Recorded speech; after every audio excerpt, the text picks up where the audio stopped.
Ever since the 16th century, Kabbalists have been saying that the time is ripe for the opening of the wisdom of Kabbalah, that the time is ready for everyone to be able to access the wisdom of Kabbalah. And we'll already start getting into this and seeing how this is working a bit here. So we'll just go over here. All right. And we'll already read a quote by Baal HaSulam that discusses this. It writes here that since the whole of the wisdom of Kabbalah speaks of the revelation of the Creator, naturally, there is none more successful teaching for its task.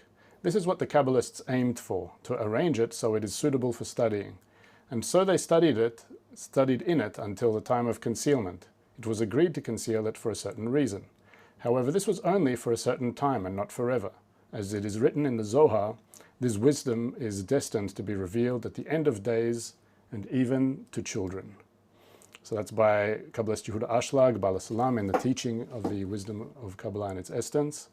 So in here he's saying that we're just giving a bit of a background here, that the wisdom of Kabbalah was made for revelation in our era. And there was a period of concealment. There was a period when, as we'll see here, until around 1490, it was studied in secret by small groups of Kabbalists, by Kabbalists individually as well.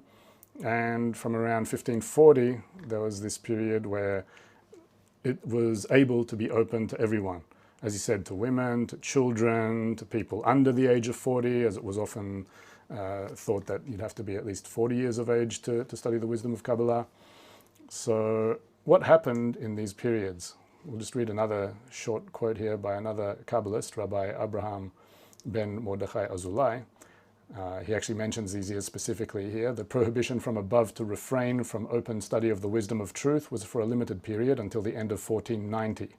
Thereafter is considered the last generation in which the prohibition was lifted and permission has been granted to engage in the book of Zohar.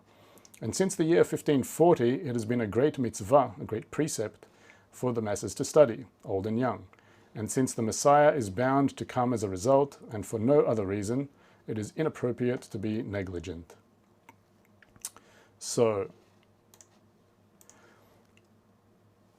what happened in this period of around the 16th century that made wisdom of Kabbalah able to be opened? We've often seen this diagram of development of desires. If you're not new to Kabbalah, if you've seen a few introductory materials, so you'll see that desires develop all throughout history, and our era is very unique in that the desire has reached its overblown point, its satiation point, where the desire for spirituality has started ripening in humanity, and many people start feeling this attraction to something beyond this world, something beyond all those previous levels of desire, which can be roughly summarized as food, sex, family, money, honor, control, knowledge.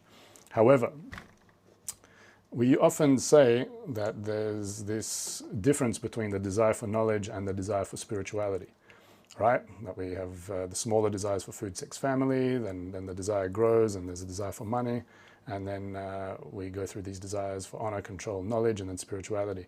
The 16th century is unique because what actually we see here, why did the Kabbalists say from that specific time? If we think about what's happening in the world in the 16th century, so in the world, that's the period commonly known as the Renaissance period. You have the printing press coming out just before that. So that obviously made, reading and writing and working with texts much more common than what it had been before. Before that, you could say there was a long period where many people were very ignorant of what was going on, and suddenly critique and getting involved in text became a big thing. So that was a major invention of the period. And you see this leap into what we generally think of as into the desire for knowledge at that time. What's unique here is that the desire for knowledge and the desire for spirituality are really the same desire, only they're two sides of it. You could say that the desire for spirituality is what we call the point in the heart, the sincere desire for spirituality emerging, meaning that that's a desire that comes up more in our era, where we feel this earnest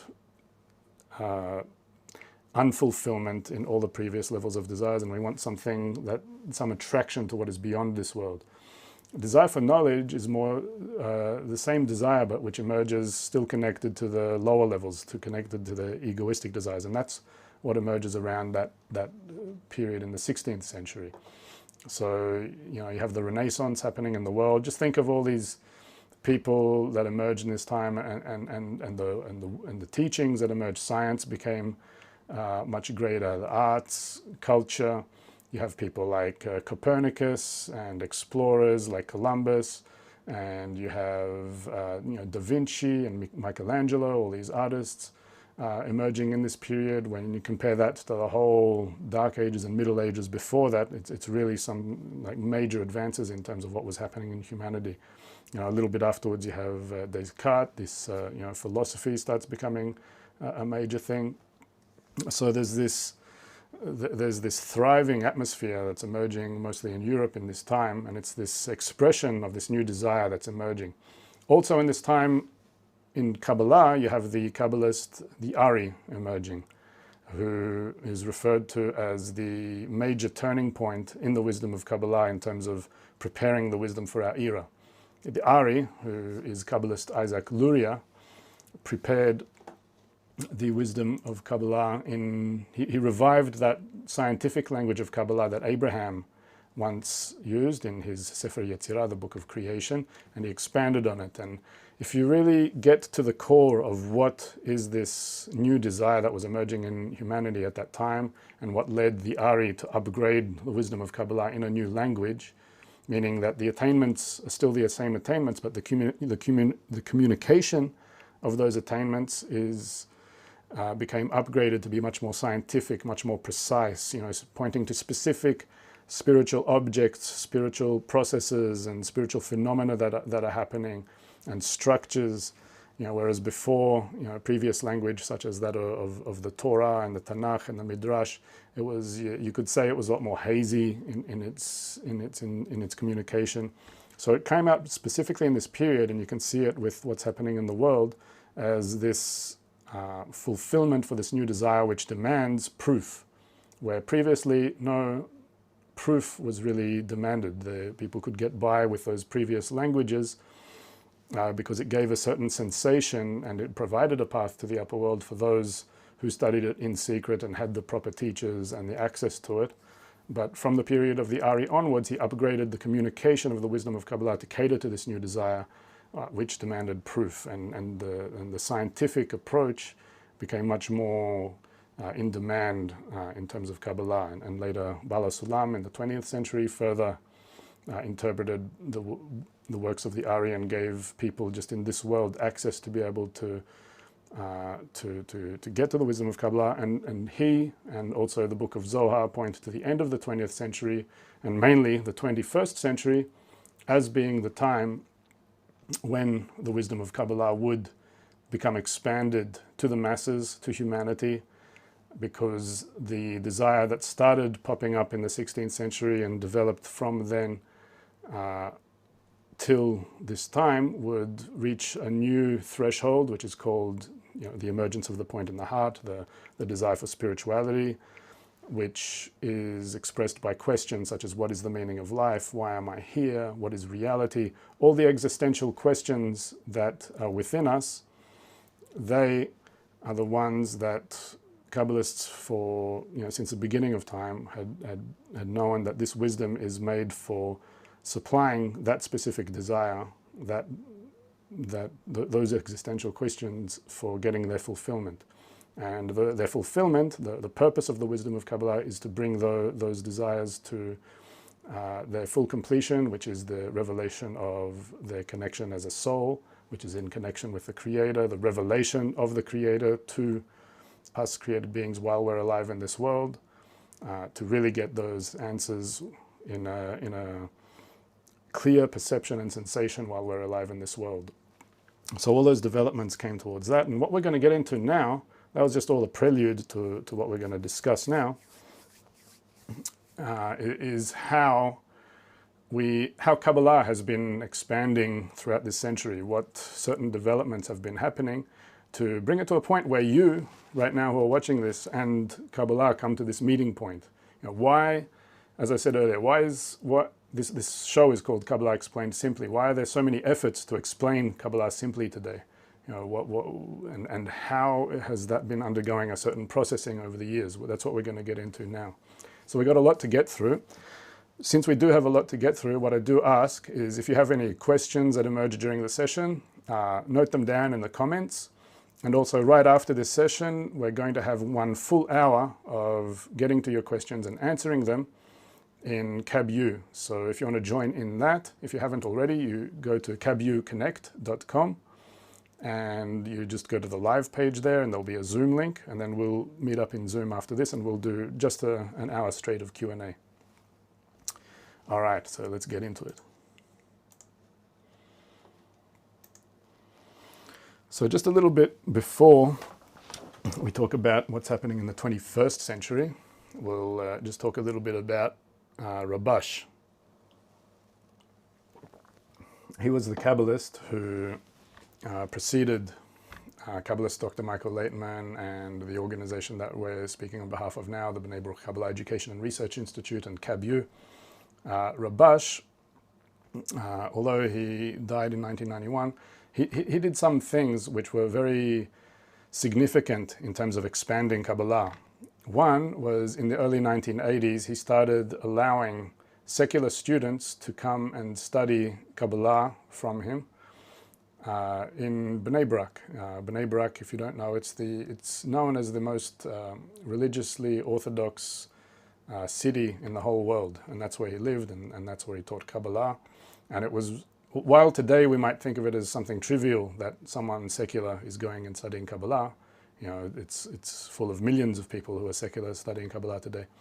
But in that time, in RABASH's time, even in the 1980s, we have to understand there was still a lot of taboo around the wisdom of Kabbalah. You have to understand that even several bookstores back then didn't want to put the Zohar in their bookstore because they were afraid of it. Today you don't have such phenomena. But back in RABASH's time, so he actually let students come in from Tel Aviv, secular students who started studying Kabbalah, who became part of the Kabbalistic group that studied then. This was considered a breakthrough because it was unheard of before that. It was often thought that you had to undergo a lot of prior studying in religion for several years and memorize a lot of material before you're eligible to start studying Kabbalah. And RABASH opened the gates to that. And he received a lot of criticism, a lot of flack, you could understand, from the community there, from even his own family, etc., etc.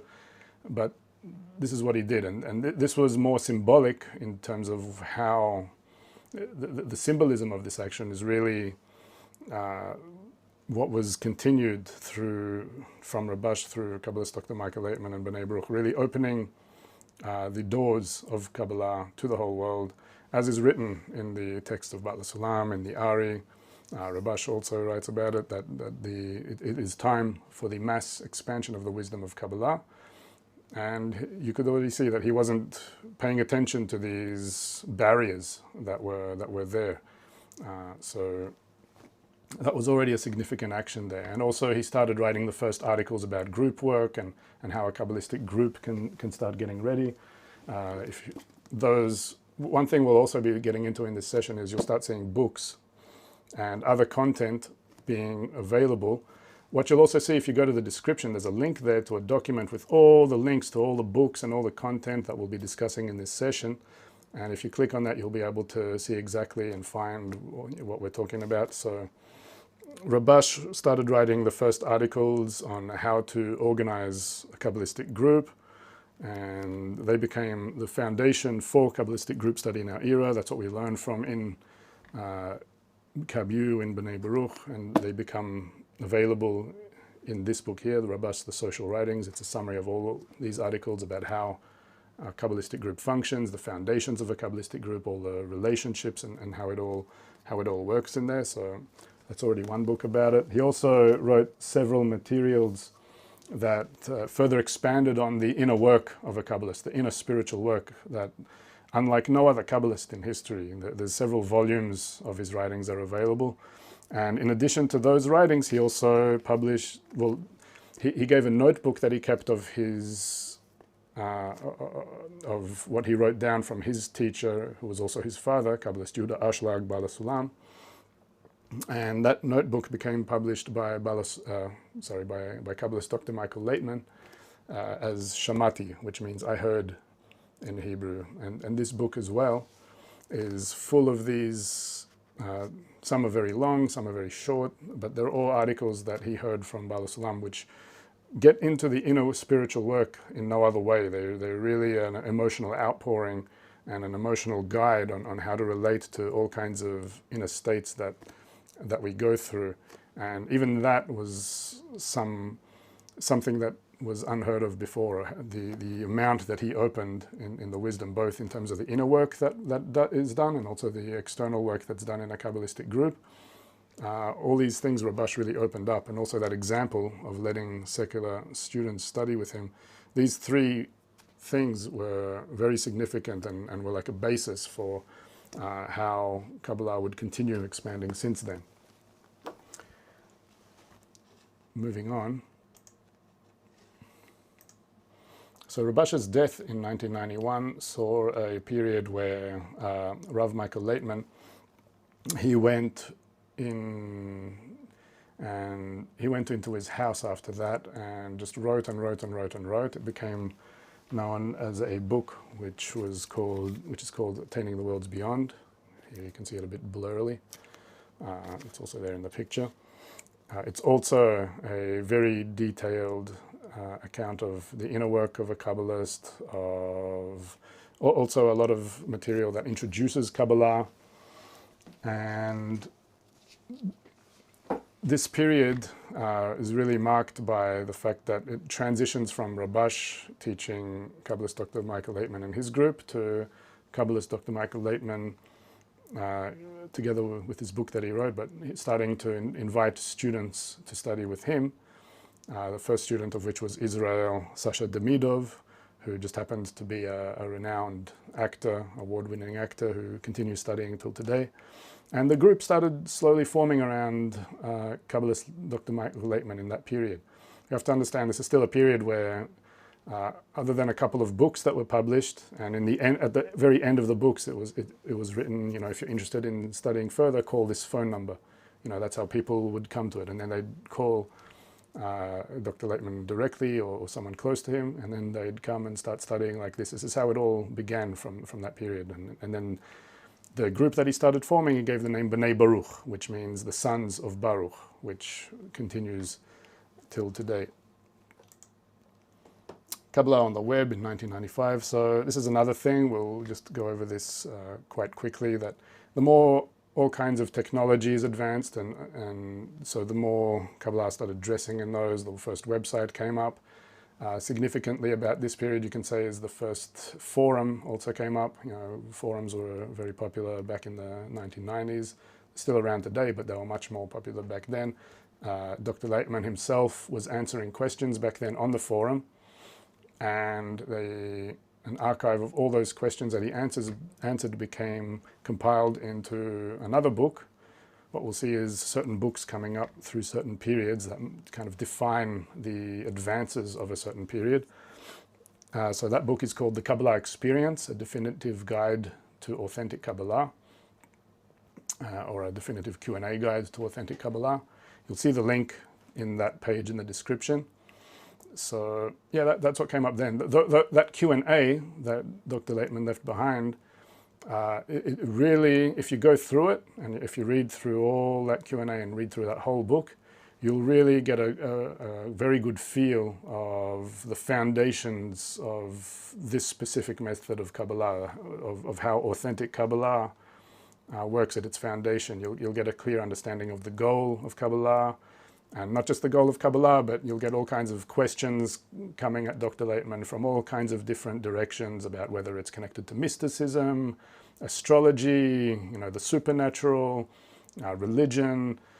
here and there, questions coming from everywhere, and Dr. Laitman answering them one by one, and you start seeing these almost common template answers which really start giving you a clear foundation of what the wisdom of Kabbalah is. So you could say it's a bit of an underrated book. You don't hear about it too much, but it's actually got a very, it gives a very firm foundation of the wisdom of Kabbalah. It's called the Kabbalah Experience, and it's a summary of that whole form activity that Dr. Laitman did back then. A car accident's influence on the modern Kabbalistic group. So in 1998, this is actually a photo of a car accident that took place. Dr. Laitman was driving the car with a few students.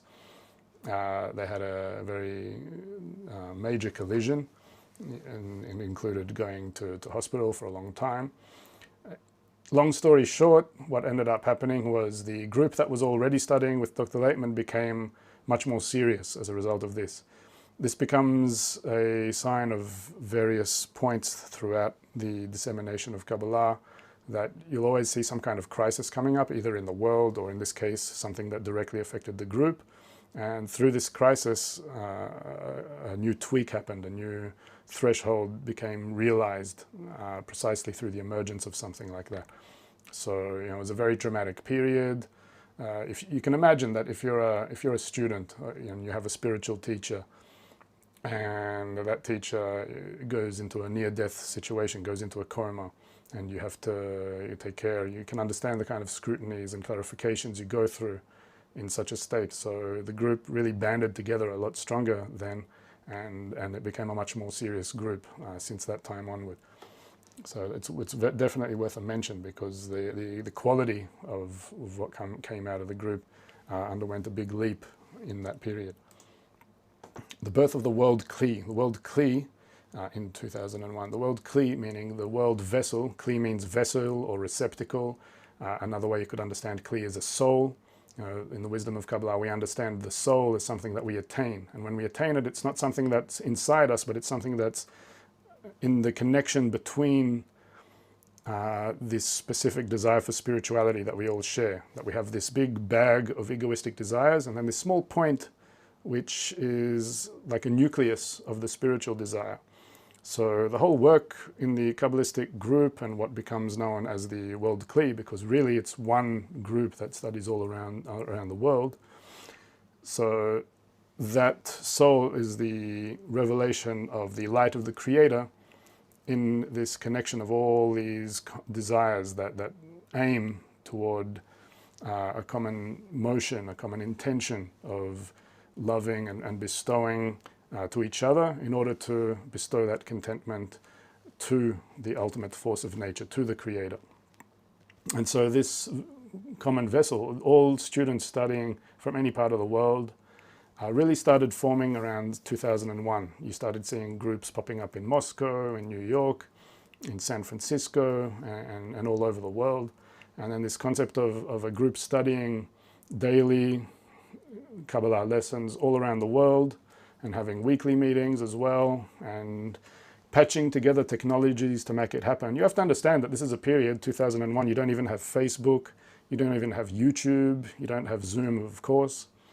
And just using technologies that are available, things would get patched together, and you'd have pretty much like what we now is popularly known as a Zoom-like meeting. You'd have that already happening back then, just out of the necessity to and the importance to treat everyone around the world in this Kabbalistic group in an equal manner, and provide someone who was, physically close to Dr. Laitman with the same level of importance if he's, in Australia, or if he's up there in Canada, or wherever the person is. So, that's something that really started coming together in 2001. And then that reached another level in 2003 with the birth of the World Kabbalah Convention. It became a very major event that started taking place annually, and then even much more than that in the last few years before the coronavirus hit. It was happening almost every month, even though you still had major World Kabbalah Conventions happening annually in Israel, North America, Russia. But in short, it's a gathering where mostly it was a physical gathering where all those who were studying would come and gather, and all the means for attaining spirituality, meaning the spiritual teacher, the guidance in the books, the texts, and what's known as the friends or the supportive environment. In a Kabbalah convention, those three means for attaining spirituality come in their highest intensity for a long period of time. That's the essence of it, where these three means come together, and you'd be together for whether it's 3 days. In the beginning, they were even a week long. You know, they were very intensive. Later on, they became 3-day long events, but they happened more often. And everyone who's been to a convention just says that there's completely elated sensations. It changes their lives. It provides something in short, you enter this environment and you start seeing how this common intention to love and bestow and connect really gives everyone this equal space, and there's this feeling of a giant force, you know, a positive force that dwells there, which really everyone becomes a part of this common participation in this force. And it's something that, you know, as much as I try to explain it with words now, it doesn't even come close to the sensation of what happens at these Kabbalah conventions. So that all began in 2003 in a place called Kfar Sitron in Israel. They started in Israel annually, then biannually, and then they started expanding all over the world. In 2005, a TV channel called Karma TV turned to B'nai Baruch, and they wanted to start putting the daily Kabbalah lessons on their TV channel. This caused a whole lot of upgrades in what was happening at the time in the lesson. The lesson would often start at one time and it would just keep going and going sometimes, you know, over the 3-hour mark. But, you know, when it started becoming a TV broadcast, so it had to start going according to strict times, all of a sudden, you know, the students started, you know, wearing buttoned shirts and adhering to dress standards, and it was treated with a lot of seriousness that the daily Kabbalah lesson, for the first time in history, was able to be published on TV, and the TV channel took it. Later on, it even went to major TV channels around Israel, also to certain TV channels in other parts of the world. But when you can understand when something like this first comes, it becomes a very major event. Many students as well who came to the Wisdom of Kabbalah came from precisely the daily Kabbalah lessons, which were broadcast on TV. Often there's this feeling that, you know, that you have to exert a lot to explain the wisdom of Kabbalah. It might be hard to explain an advanced concept to a beginner. And here was a situation where a person was simply flicking through TV channels, would land on the most advanced Kabbalah material without any preparation, you know, hearing Dr. Laitman speak and the group there studying. And often people who would come through that would report on just feeling that, you know, they understood nothing of what was being said, but they just felt that something very special was in the air, and lots of people came just from that exposure there. So that was in 2005. And then a very significant development happened specifically in the explanation of Kabbalah at this time as well. So it's called Kabbalah as a Modern Science.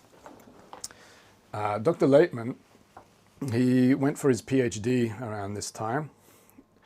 The reason for going for his PhD was purely for Kabbalah expansion purposes, understanding that, you know, a PhD gives more credibility in certain circles, gives you access to for example, talks with other scientists and other thinkers, which is actually something that happened very regularly after he got his PhD. So, and his PhD was also on the topic of Kabbalah as a modern science. So there was this period where even in the last part of the daily Kabbalah lesson for a long time, Dr. Laitman would write articles about how Kabbalah is a modern science. These would be studied, these would be explained, and the whole purpose of these articles was to break down these misconceptions of Kabbalah that even remain till today. Misconceptions that have been connected to Kabbalah all throughout history, which connects Kabbalah to religion, connects Kabbalah to mysticism, connects Kabbalah to tarot, to red strings, to all kinds of things that it's not. And if you're really trying to explain what is authentic Kabbalah and how to differentiate it from those things, science becomes the most accurate way of explaining it. How does that work?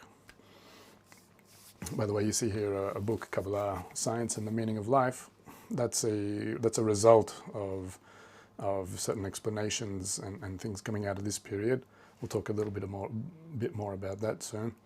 But how does it come about that Kabbalah is explained as science? So a general idea of it is this, that science is a research of reality through the five senses, and the results are registered and repeatable. Kabbalah, as a science, is a research of the upper reality, a reality which is beyond our five senses, and it requires developing a new sense, what can be called a sixth sense.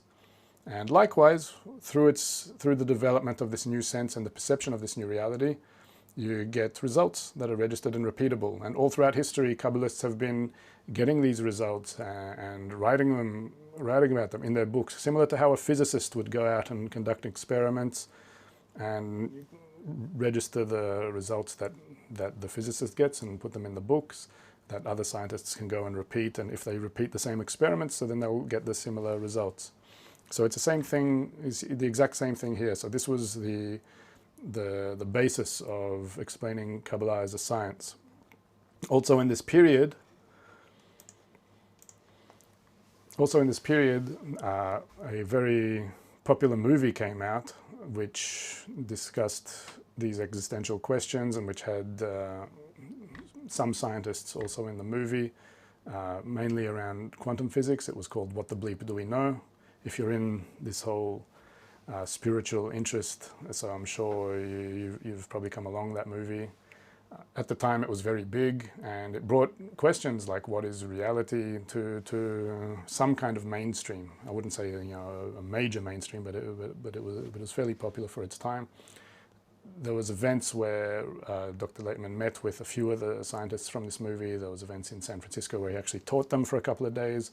And it was very interesting, some of the materials that came about, as we saw in that book earlier, Kabbalah, Science and the Meaning of Life, this one here. So there's actually an interview there, a full interview with Jeffrey Satinover, who was in that movie, which really shows how, in addition to this message that I just explained about how Kabbalah is a science, comparing it to how science functions, so the way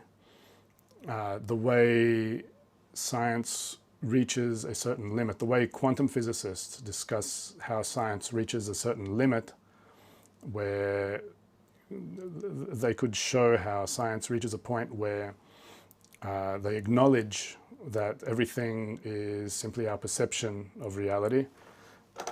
Due to the complexity of explaining this, I'll draw a little bit here. Let's go over here. So, in short, they reached a point where it was understood that you have five senses, sight, smell, touch, hearing, and taste. And you have all this information coming in contact with these five senses. And our five senses greatly limit this information, making us only really perceive a tiny amount of it.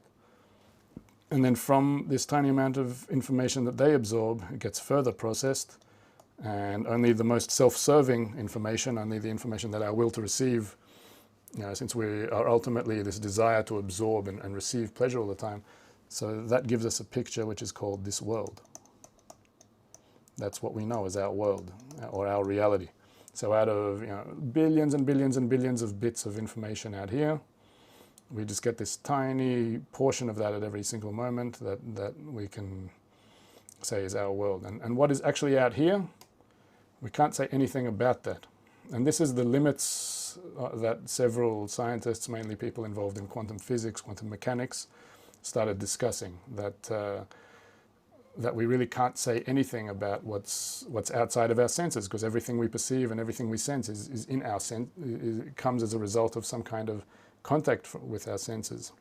So the wisdom of Kabbalah relates to this, what you could say, a crisis in science that started becoming acknowledged by small circles, because popularly science became less of a philosophical endeavor and became more of a endeavor in using science to create technologies and things that we can make use of. Most people involved in science don't get into the philosophical aspect of it, but people, the small, you could say, niche group of scientists that do deal with that reach this kind of limit and deal with this limit and what they consider as a crisis in science, and work with that all the time. And lots of philosophical questions about free will, they emerge from this investigation.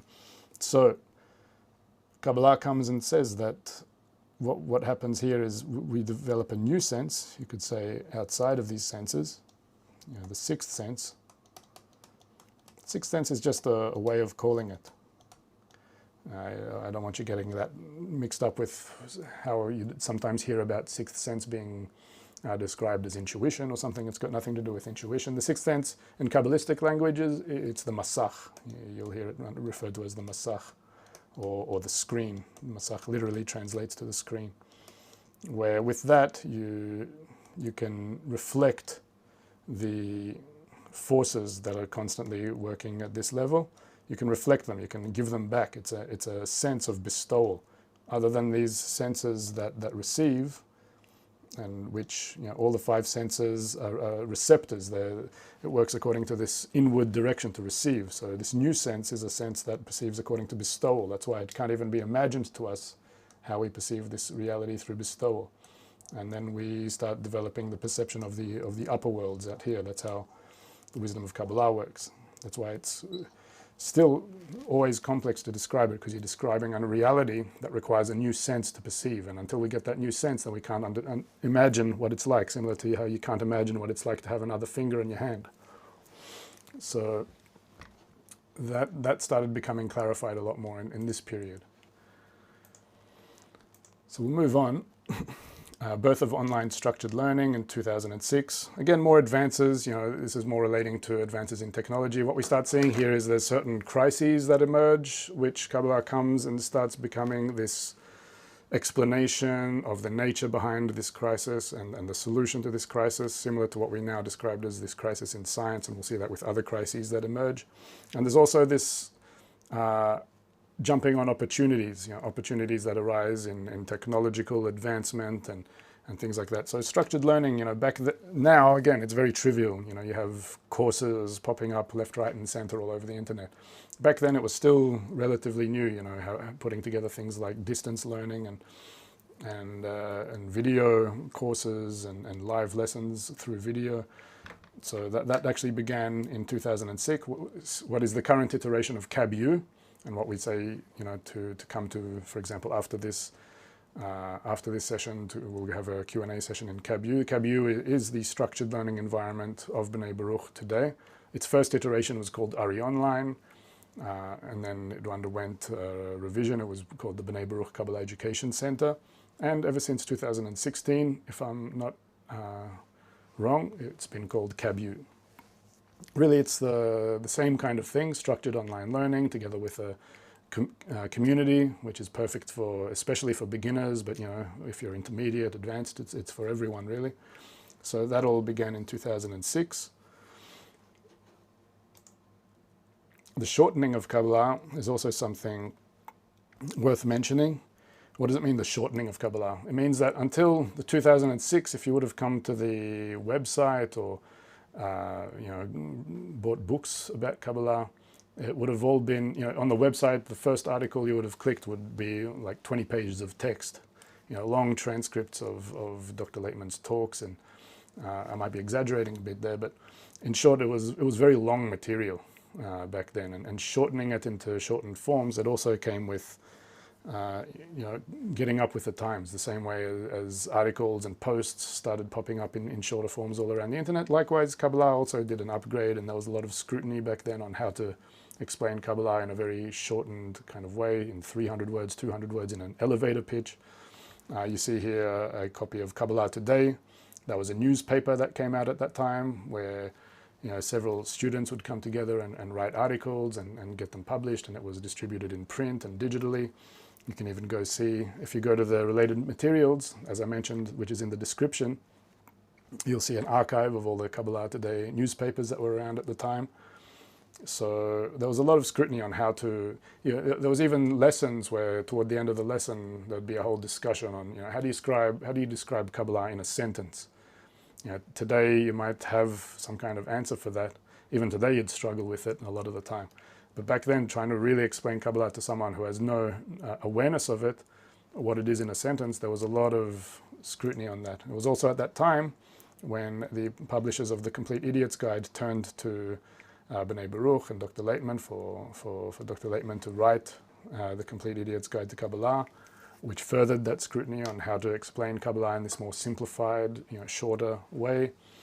There was a book tour connected with that, all around the United States and Canada, a lot of press and PR that went around specifically this book. So that was also, you could say, some kind of stamp of this period of when Kabbalah started becoming shortened into all kinds of formats. Also back then, lessons were always 1 hour, and it was the first time that video clips would be starting to be made from longer material. Now we're going to keep going. Global crisis and its resolution. Now we're starting to get into something which is different. So we said Dr. Laitman got his PhD in 2005 with Kabbalah as a science. In this period, what happened was he started getting invited as part of the World Wisdom Council, a council of all kinds of representatives of all kinds of different wisdoms and spiritual teachings, as well as scientists. It was really treated like some kind of council that would come and be a think tank for the world.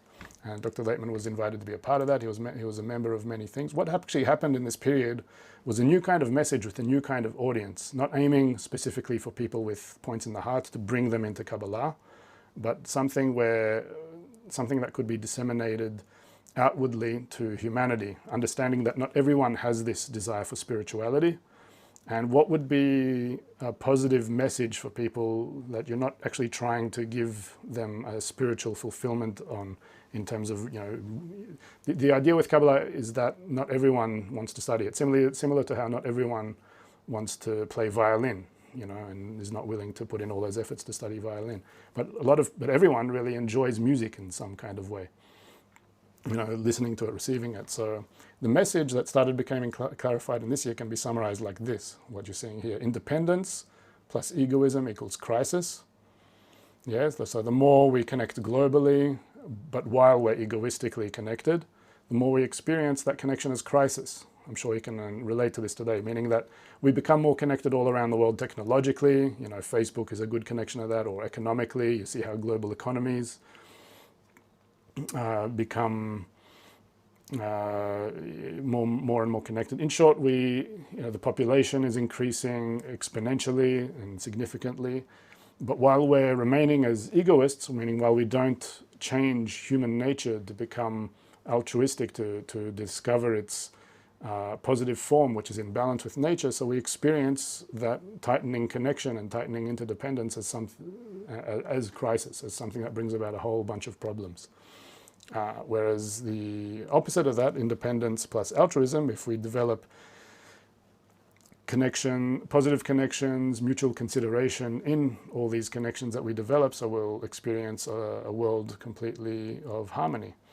And the way of changing egoism to altruism is via a certain kind of education and social influence, meaning that if we are encased in an environment which is promoting to us values of mutual consideration, positive connection, and how to do that, and I'm not speaking anything about developing another sense here or fulfilling the desire for spirituality that relates to Kabbalah, but simply put, if people are taught how to apply an attitude of uniting above all kinds of divisive drives that emerge, so that is the way to shift literally from this state of crisis to a state of harmony. It's like a formula for peace and peaceful relations. This is what started becoming apparent in this area.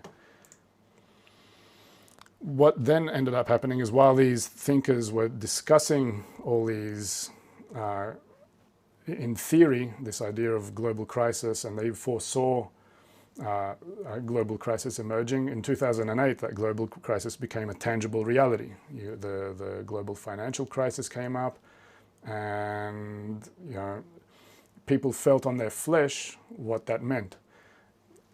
Concepts of interconnectedness and interdependence globally were something you'd only really hear among, spiritual people, New Age people, these kinds of very niche circles up until 2008. What happened in 2008 with the onset of this global financial crisis is all of a sudden you hear politicians and economists, talking in the news about how we're all connected all around the world, about how we're all on one boat, how something happening in one part of the world affects another part of the world, because everyone could feel it. One bank folds in London, and then it causes other banks to fall, in other countries, and then all of a sudden you can't access money in your bank account if you're in some parts of the world, or you can't pay off your home foreclosure, and it goes back to the banks, or you're unemployed from your job, and people started feeling this connection in that negative way in a very tangible manner. So you can say that what the World Wisdom Council and Dr. Leitman, what they were saying, a few years before this actual hit, they were actually warning of such an event, and such events that would keep recurring from this time onwards. So this came up, and what came up together with this was a much more, the theory remained the same, meaning that same prism that we mentioned earlier in terms of the message was the same. But instead of it being merely theoretical and just emerging as an idea, now, since the desire had grown for it, since people had been experiencing this crisis in many forms, so there was tangible, you could say, material to work with. People had more desires to actually listen to such a message. What actually came up from this period was more books such as From Crisis to Harmony, Self-Interest versus Altruism. You'll see all these in the description. You had the birth of a TV series which has continued weekly and even twice a week ever since 2009 all the way until today, and it keeps continuing. It's called New Life. In this TV show, you started seeing a relationship to all kinds of topics that you never would have heard of before. Again, not with the idea of trying to fulfill that point in the heart that's searching for existential questions, but trying to provide a method for how to get along in relationships, how to get along with money, with health, all these kinds of topics, and how connection, really this prism here, how that fits into every single area of our lives and starts providing a solution for them. Together with that financial crisis, so many more problems started being felt in many areas. If you go and look at world statistics in several countries, especially more developed countries, you'll see how several problems across the board, from personal, social, ecological problems, started all rising in a major way from that period onwards. And Kabbalah started becoming much more of a, not even with the word Kabbalah, but it started becoming much more relevant to start responding to all these kinds of problems emerging. It comes together with this vision of Kabbalists, way back, about how the expansion of the wisdom of Kabbalah was set for our times. All right, we've got about 10 minutes left, so we'll see what we can do here. Global protests and the birth of the roundtable in 2011. So, a further acceleration or further intensification, more correctly, of that global financial crisis were the protests that emerged in 2011. If you remember the Arab Spring, Occupy Wall Street, and that Occupy movement, all these situations that expanded around the world.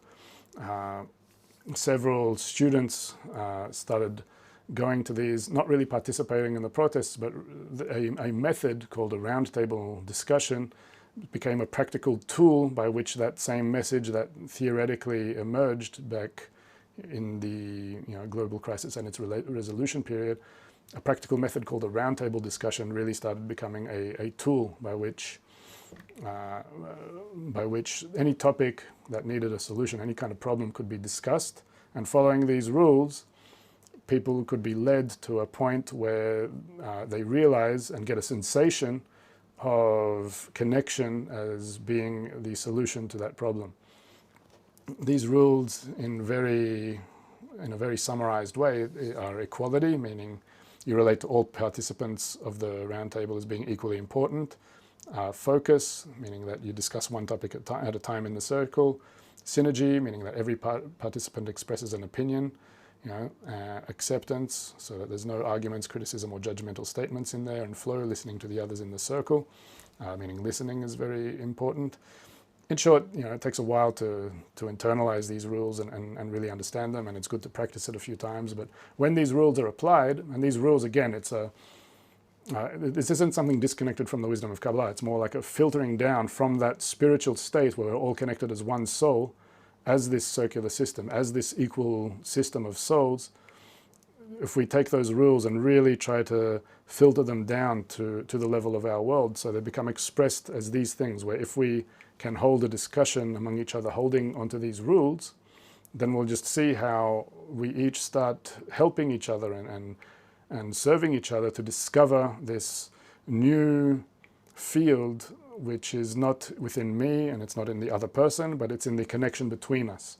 And when that field starts becoming felt, that's some kind of, it's still not the revelation of the Creator, but it's some kind of, it's some kind of more closeness to nature's altruistic state, and that brings about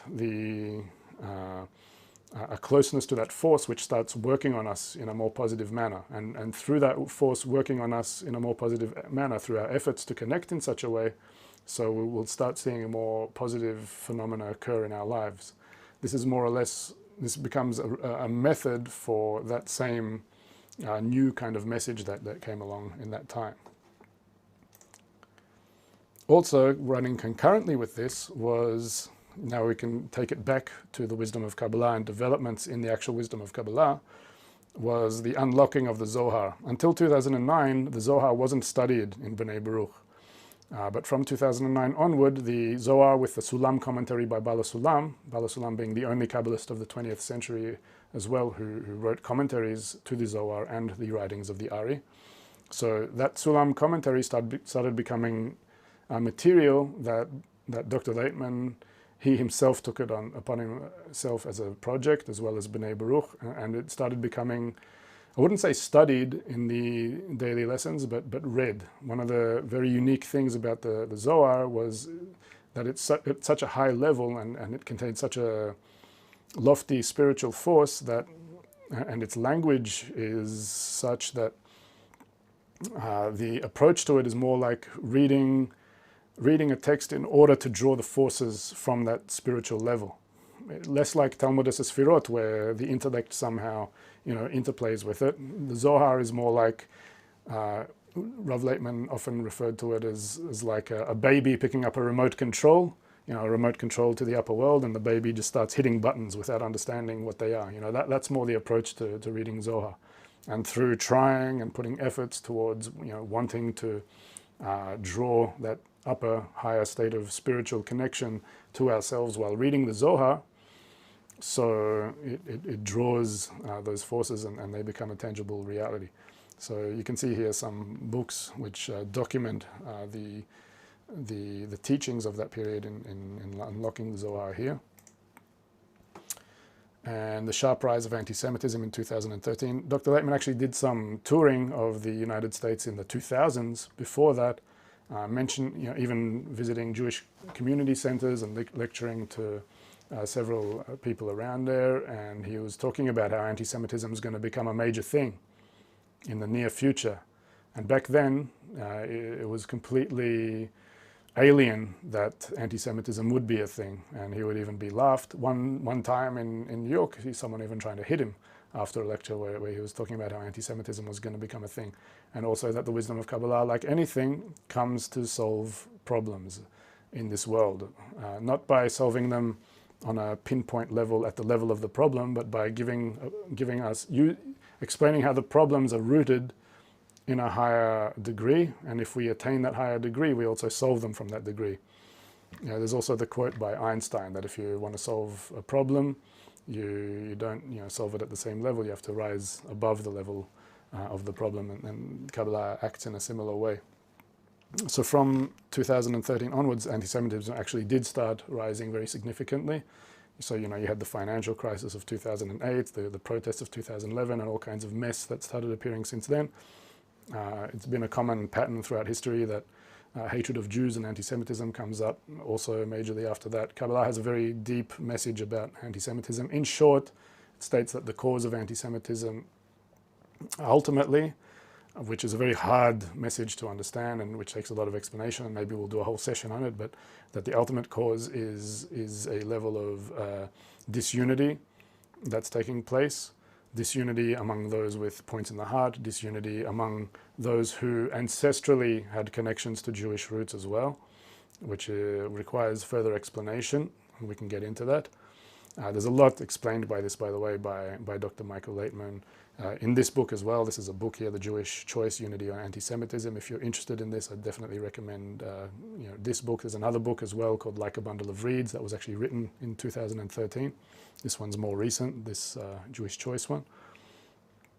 And in short, yeah, the cause is this lack of unity. The solution is to bring a new level of unity on all levels as much as possible, starting with those who have a much more ready desire for it, meaning those who have awakened with a point in the heart and who are working on the method, that they work on their connection, that connection also expands out to the Jewish people at large. Jewish people, again, it's people who share in Abraham's time, those people who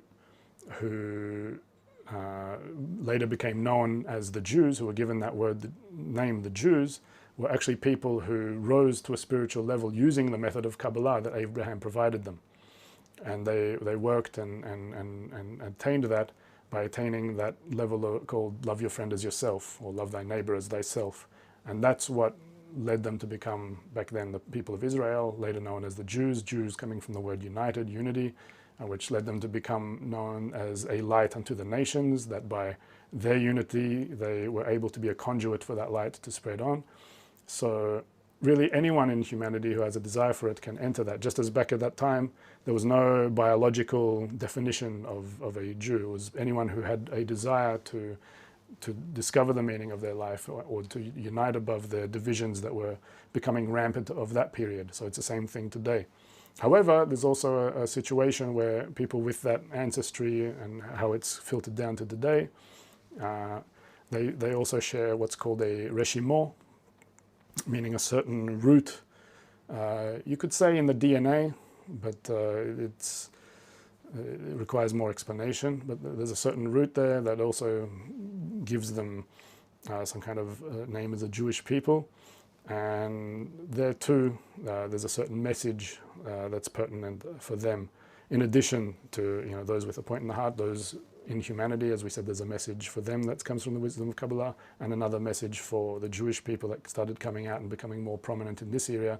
And even up until today, if you go to michaellaitman.com, where you'll see updated articles by Kabbalist Dr. Michael Laitman on a daily basis, you'll see there this message is updated, and Dr. Laitman has been very hot on this for a long time, because he says a lot depends on this.